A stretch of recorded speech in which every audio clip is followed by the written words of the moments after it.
अहल्या स्थान, गौतम ऋषि के पत्नी के उद्धार का स्थान।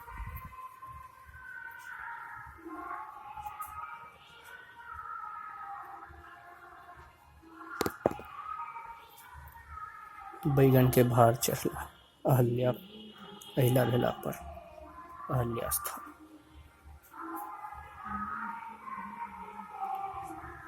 रामचंद्र जी लक्ष्मण जी ऋषि मुनि के संग में आबि कऽ अहल्या के उद्धार केला। जय अहिल्या माता।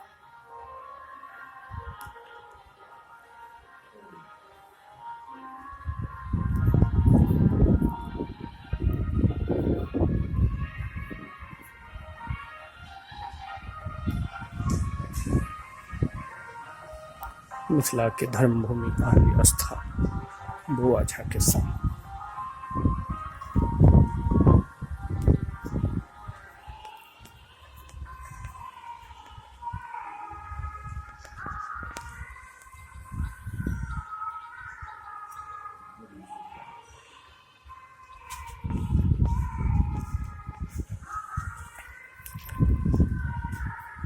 अहल्या कुंड